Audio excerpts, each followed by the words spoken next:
2030 yılı için nasıl bir dünya planlandığını duymuş muydunuz? Çalışacak bir işiniz yok ama maaşınız ödenmeye devam ediyor. Hiçbir şeye sahip değilsiniz ama aynı zamanda çok mutlusunuz. Örneğin bir arabanız yok ama telefondan elektrikli ve şoförsüz bir araç kiralıyorsunuz, o sizi istediğiniz yere kadar götürüyor.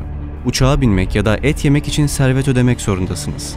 Uçak yakıtı ve et üretimi çevreye zarar verdiği için karbon vergileri çok yüksek ve bunu sadece zenginler ödeyebiliyor. Evet, yaptığınız her işin, attığınız her adımın ve yediğiniz her şeyin bir karbon vergisi var ve siz bunu ödemek zorundasınız. Bu anlattıklarım bir bilim kurgu filminden ya da romanından alıntı değil. Her gün ürünlerini kullandığımız şirketlerin ve ekranlarda gördüğümüz milyarderlerin bizim için planladıkları dünyanın ta kendisi. Ya da kendi deyimleriyle küresel bir teknokrasi. Hepimiz köleliğin yıllar önce kaldırıldığını düşünürüz. İstediğimiz bir işte çalışabildiğimiz ya da istediğimiz siyasetçilere oy verebildiğimiz için kendimizi özgür bireyler olarak kabul ederiz. Peki bir yetki ya da oy vermediğimiz milyarderler ve şirketler bizi yönetmeye başladığında hala bir özgürlükten bahsedebilir miyiz? Dünyanın en zengin 10 kişisi pandemi sırasında toplam servetlerini 700 milyar dolardan 1,5 trilyon dolara çıkartarak maddi varlıklarını 2 katına yükseltti. Milyarder iş insanı Elon Musk'ın Neuralink şirketi geliştirdikleri beyin çipinin insanlı denemeleri için ABD Gıda ve İlaç Dairesi'nden izin aldıklarını açıkladı. Bugün dünya ekonomisi küresel şirketlerin çıkarlarına göre şekilleniyor. Ve bugün sadece birkaç sosyal medya şirketi sayesinde kendimizi ifade edebiliyoruz. Rızamız olduğu sürece bir problem yok. Peki rızamızın olmadığı şeyleri yaptıklarında buna kim karşı koyacak?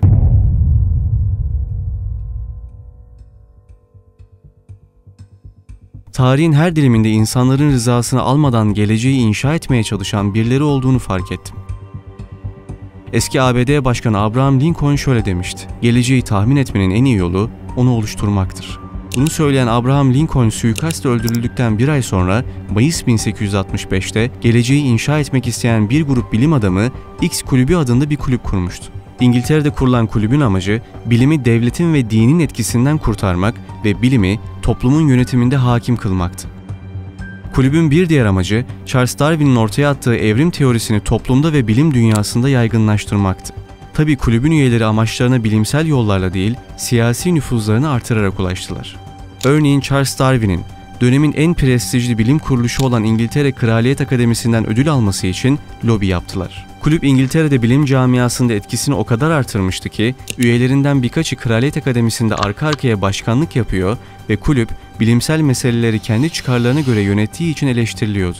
Kısa süre sonra İngiltere'de X kulübünden etkilenen Fabian Cemiyeti adında bir cemiyet kuruldu. Fabian Cemiyeti'nin üyelerinden Aldous Huxley, X kulübünü kuran Thomas Huxley'in torunu, bilim kurgu yazarı H.G. Wells de öğrencisiydi. Wells, yazdığı Yeni Dünya Düzeni gibi kitaplarda dünyanın tek elden kontrol edildiği dünya hükümeti fikrini savunuyordu. Zaten Fabian Cemiyeti'nin amacı da sosyalist bir yönetim şeklini dünyada hakim kılmaktı.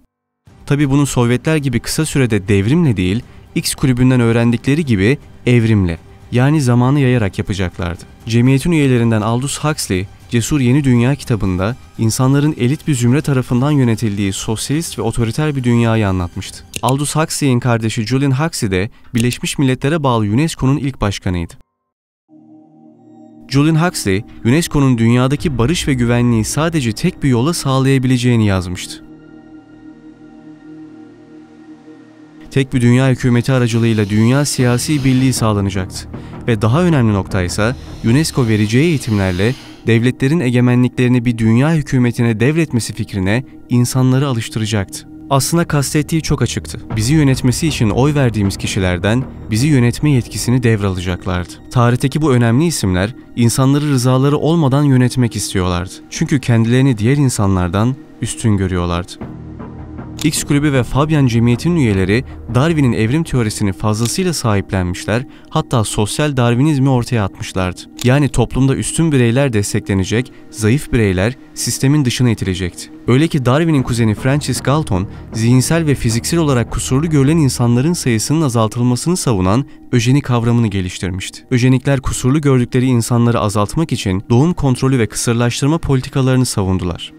Aynı zamanda zihinsel ve fiziksel olarak üstün gördükleri insanların evlilikler yoluyla toplumu daha mükemmel hale getireceğine inandılar. Belki de bu yüzden Britanya Öjeni Derneği'nin başkanlığını yapan Darwin ve Huxley gibi aileler birbirleriyle evlilik yaptılar ve kusursuz olduğunu düşündükleri genlerini gelecek nesillere aktardılar. Kendilerini üstün gören bu elitler 100 yıl önce yaşamışlardı. Bugün hala benzer fikirlere sahip insanlar var olabilir miydi? Belki. Belki sadece üstün gördükleri genlerini değil, dünyaya sığdıramadıkları kibirlerini de gelecek nesillere aktarmışlardı. X kulübü ve Fabian Cemiyeti'nden sonra bu kez ABD'de teknokrasi adında bir hareket başladı. Teknokrasi yönetimin siyasetçilerde değil, bilim insanları ve mühendislerde olduğu bir yönetim şekliydi. Bu açıdan teknokrasi hareketi, X kulübü ve Fabian Cemiyeti'nin bir devamıydı. Teknokrasi demokrasiye olduğu gibi kapitalizmi ve para sistemine de karşıydı. Çünkü bütün ürün ve hizmetlerin üretimindeki temel ölçü enerjiydi. Bu yüzden ekonomik işlemlerde para yerine enerji sertifikalarının kullanılması gerektiğini savundular. Teknokrasi hareketinin Kanada'da liderliğini yapan kişi Joshua Haldeman'dı. Kızı May Musk, 1971'de Joshua Haldeman'ın ilk torununu dünyaya getirdi. Bu torunun adı Elon Musk'tı. Elon Musk tıpkı dedesi gibi teknolojiye meraklı olduğu için akademik kariyerine son verdi ve 1999'da X.com'u kurdu. X.com dijital bir banka olarak kurulmuştu. Ama sonrasında PayPal adını aldı ve bir online ödeme sistemine dönüştü. Musk'ın teknolojiye ve X harfine olan tutkusu bununla sınırlı kalmayacaktı. Elon Musk 2002 yılında önce uzay taşımacılığı şirketi SpaceX'i kurdu ve uzaya fırlatacağı roketleri geliştirdi. 2 yıl sonra elektrikli araç üreticisi Tesla şirketini devraldı ve ürettiği otomobillerden birine Model X adını verdi. Musk geleceğin bütün teknolojilerinde söz sahibi olmaya başlamıştı. Güneş enerjisi ve yapay zeka şirketinden sonra insan beynine çip takıp onu bilgisayara dönüştürecek olan Neuralink şirketini kurdu. Elon Musk 2022'de bu kez sosyal medya şirketi Twitter'ı satın aldı ve platformun adını X olarak değiştirdi. Musk sadece ürettiği teknolojilere değil, çocuklarından birine de X-A12 ya da kısaca X adını koydu. Bu sadece X harfine olan takıntısının bir sonucu değildi. Dedesinin liderliğini yaptığı teknokrasi hareketi insanlara isim verilmesine de karşıydı. Bu kulağa abartılı gelebilir. Ancak ABD Sosyal Güvenlik İdaresi web sitesinde yayınlanan bir makaleye göre teknokrasi hareketinin bir mitinginde konuşmacı ismiyle değil, X'lerden ve sayılardan oluşan bir kodla tanıtılmıştı. Elon Musk'ın dedesi gibi bir teknokrat olduğu çok açıktı. 2019'da attığı bir tweette geliştirdiği roketlerle Mars'ta bir teknokrasi inşa etmek istediğini söylüyordu. Teknokrasi hareketi teknolojinin bolluk getireceğini savunuyordu. Bu yüzden teknokrasi geldiğinde çalışmanıza gerek olmayacaktı. Elon Musk da yazdığı bir makalede şöyle demişti. Robotların gücüyle herkesin bolluk içinde yaşayabileceği, mal ve hizmetlerin aşırı bol olduğu bir çağ yaratacağımız öngörülebilir. Belki de gelecekte var olacak tek kıtlık kendimizi insan olarak yaratmamızdır. Robotlar bolluk getirecekti. Ancak işini kaybetmiş milyonlarca insan ne yapacaktı? With automation, there will come abundance. But what to do about mass unemployment? I think ultimately we will have to have some kind of universal basic income. I don't think we're going to have a choice. So it means that unemployed people will be paid across the globe. Yeah. Because there is no job, machine robot is taking over. There will be fewer and fewer jobs that a robot cannot do better. Musk'a göre işini kaybeden insanlara maaş verilecekti. Ama bu insanları bekleyen daha büyük bir sorun var. The harder challenge, much harder challenge is how do people then have meaning? Like a lot of people, they derive their meaning from their employment. If you're not needed, if there's not a need for your labor, what's the meaning? Do you have meaning? Do you feel useless? That's a much harder problem to deal with. İşini kaybeden insanlara maaş verebilirler. Ancak kendini işe yaramaz hisseden bu insanların anlam arayışına nasıl çözüm bulacaklar? Now we see the creation of a new massive class of useless people. And then the big political and economic question of the 21st century will be, what do we need humans for? Or at least, what do we need so many humans for? Do you have an answer in the book? At present, the best guess we have is keep them happy with drugs and computer games. Bunu söyleyen tarihçi Yuval Harari ve Elon Musk'ın ortak noktası günümüzün teknokratik kuruluşu olan Dünya Ekonomik Forumu. Harari Dünya Ekonomik Forumu'nun planlarına katkıda bulunan biriyken Elon Musk da Dünya Ekonomik Forumu'nun kurduğu genç küresel liderler sınıfından mezun olmuş bir isim. Dünya Ekonomik Forumu, dünyaya bir teknokrasi getirmek için çalışan bir kuruluş.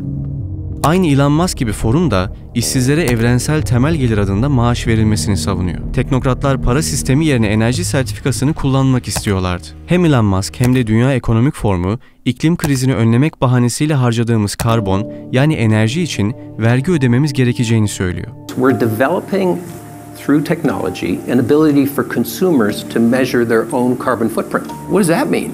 That's where are they traveling? How are they traveling? What are they eating? What are they consuming on the platform?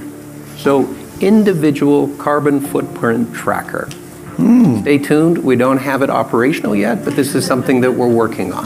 Dünya Ekonomik Forumu insan beynine çip yerleştirmekten bahsederken Elon Musk bu teknoloji üzerinde uzun zamandır çalışıyor. Yine forum, çevreyi korumak için zamanla araba sahipliğinin azalması ve elektrikli kiralık araçlara geçilmesi için çalışırken Elon Musk da elektrikli araçlara öncülük ediyor. Zaten Dünya Ekonomik Forumu'nun gelecek tahminine göre 2030 yılında hiçbir şeye sahip olmayacağız ama mutlu olacağız ve istediğimiz ne varsa kiralayacağız. Yani bu küresel elitler önce arabanızı, sonra işinizi ve ardından sahip olduğunuz her şeyi kaybetmenizi istiyorlar. Milyarlarca insan mülksüzleşirken kendini üstün gören bir avuç milyarderin her şeye sahip olduğu bir dünyayı arzuluyorlar. X kulübü üyeleri kendi çıkarlarına göre bilimi kontrol etmeye çalışmışlardı. Bugün X kulübünden ilham alan Birleşmiş Milletler bilimin sahibi olduğunu ilan ediyor. We partnered with Google, for example. If you Google climate change, you will, at the top of your search, you will get all kinds of UN resources. So we're becoming much more proactive.